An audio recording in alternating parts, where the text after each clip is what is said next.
हाय, hello, नमस्कार. मी प्रांजली स्नेहा सुनील आणि आता मी आहे सन मराठीवरील तू अनोळखी तरी सोबत या मालिकेच्या सेटवर. कारण कारण हे तसंच खास आहे.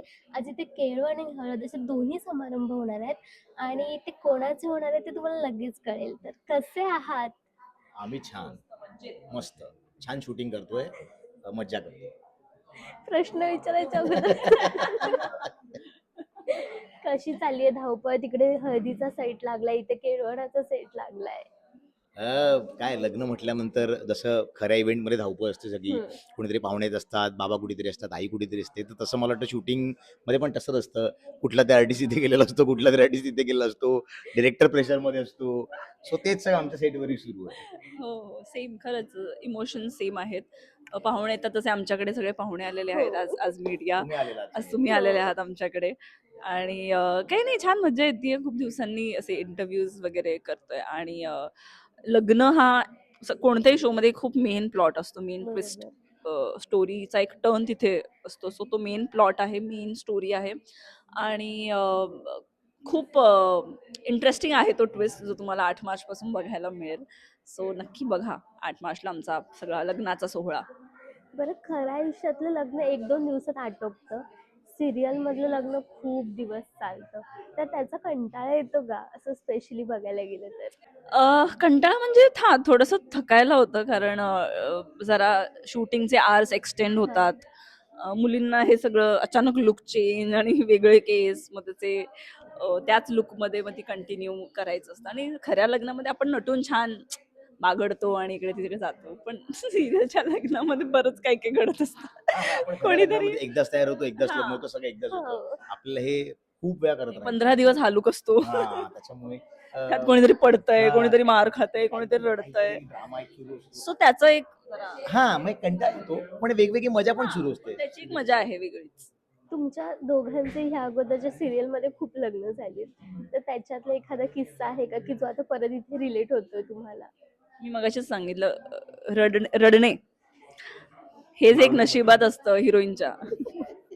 की प्रत्येक लग्नात मी रडत असते. प्रत्येक लग्न हे मनाविरुद्ध घडत असतं माझ्या.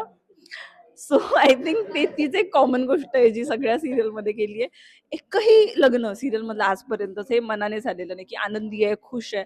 सगळी ती लग्न मनाविरुद्ध सगळ्यात रडतीये. सो ती एक कॉमन गोष्ट आहे. आणि मला नाही, म्हणजे कोणालाच रडायला नाही आवडत ना आपल्याला. पण सो पण सगळे सगळ्या लग्नांमध्ये सगळ्या असंच काहीतरी असतं.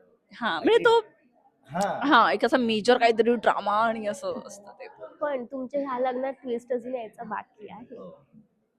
May be yes. त्या ट्विस्टमध्ये तू हसताना दिसशील मग सगळ्यांना. May be not. खरं तर माहीत नाही. हसताना दिसेन का माहित नाही मला. ट्विस्ट नक्की आहे. पण पण मला माहित असं नाही, वाटतं की त्यासाठी हे तुम्हाला लग्न बघावं या लागेल. सिरियलचा खूप हाय पॉइंट आहे. हम्म. कारण सिरियलचं नावच आहे तू अनोळखी तरी हो. सोबती.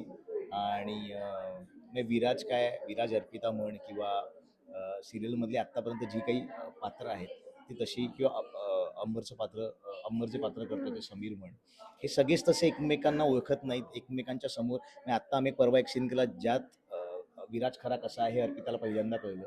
सो हे खऱ्या आयुष्यात जो प्रवास असतो ना तो तसाच असतो, की आपण कितीही मग आता माझं लग्न माझ्या सगळ्यात चांगल्या मैत्रिणीशी झालंय, पण तरी लग्नानंतर असं होतं, ही अशी आहे, अरे हा असा आहे, हे कधीच संपत नाही. सो मला असं वाटतं की त्यामुळे जे निर्माण होणारे ट्विस्ट असतात ना ते खऱ्या आयुष्यात आणि लग्न सिरियलमध्ये पण ते येतच राहतात. आणि बरोबर. That is I think funniest part of life, की ते तसं होत असतं. म्हणून मला असं वाटतं की ती एक गंमत आहे. आणि म्हणून मला या सिरियलचं आमचं टायटल खूप आवडतं. आपण किती एकमेकांना ओळखतो असा दावा जरी केला हम्म. ना तरी आपण नसतो ओळखत. बरोबर. तू आता म्हटलाच आहेस, की अरे ही कोण आहे? तर असा एक किस्सा आम्हाला ऐकायला नक्की आवडेल. अगं खूप किस्से असतात असे. म्हणजे मी आणि बायको जेव्हा मी याचा इंटरव्ह्यू करून तुला मी खूप किस्से सांग. आता आपण या सिरियलवरच बोलूया. बरं. ह्या सगळ्या केळवणात लग्नात एक विषय असतो, तो म्हणजे उखाणा कोणाचा चांगला असणार आहे. तर इथे तुमच्याच शर्यत लागली आहे का, की तुझा उखाणा चांगला, माझा मी चांगला? अनडाऊटेडली ही विनर आहे ह्याची, कारण इथे कुठून कुठून बारी बारी उखाणे काढते यार. इतके मला नाही नाही, जमू शकत. गेले अर्धा तास आम्ही अभ्यासच करतोय उखाण्यांचा. मी, त्याच्यामुळे आरती, अंबर नाही, पण मी आणि आरती आम्ही आपले गुगल करून शोधत होतो. So त्यातले 1-2 लक्षात राहिले. आणि तर रोहनने पण आता मगाशी खूपच छान उखाणा घेतला होता. सो कॉम्पिटिशन असं नाहीये, पण हा गमती जमती आपले. पण ह्याचं एक प्रेशर असतंच. हो, कारण हो. केवळ मी तिथून निघालो ना मेकअप रूम म्हणून, अरे बापरे उखाणा घ्यायचा असणार आहे आपल्याला. उखाणा घ्यायचा असणार आहे असं आणि निघालो. असंही नाही चालत की एक उखाणा पाठ केला की झालं की तो आपण हो, सगळे बोलतात वेगवेगळा वेगळा घ्या आता, तोच नको वगैरे. माझं प्रेशर आहे, खूप प्रेशर आहे. स्क्रिप्ट मध्ये आलेला उखाणा रिप्लेस केलाय का? तसं दादाने सांगितलं भाजीत भाजीच घेणार म्हणून. नाही नाही, स्क्रिप्ट मध्ये आलेला उखाणा चेंज करण्याची धमक माझ्यात नाहीये. हे जेव्हा एवढं नाही. तिथे जे काही दिग्दर्शक हा. सांगतो तेच आम्ही करण्याला बांधलेलो असतो. तिकडे आम्ही काही वेगळं ते करत भाजीत भाजी मेथीची तर भाजीत भाजी मेथीची. नाही. असंच असतं. असंच असतं. नाही, मला दुसरी कोणती भाजी हवी असेल तरी नाही चालत, तिकडे तीच भाजी खावी लागते. बरं जाता जाता आमच्या प्रेक्षकांसाठी एक गोड उखाणा घ्यावा तशी माझी खूप इच्छा आहे. तिखट उखाणा घेतलेला मी, हा, तू तिखट तोच घे. मी रिपीट करणार आहे. हा, गोकुळाच्या वनात कृष्ण वाजवतो बासरी. वा वा गोकुळाच्या वनात कृष्ण वाजवतो बासरी. वा वा. विराज सरांच्या प्रेमामुळे सुखी राहीन मी सासरी. असं एक गोळाबेरीज करून. पण खरं सांगायचं तर आजपर्यंत आमच्या मालिकेत विराजचं गरज दाखवलं नाहीये.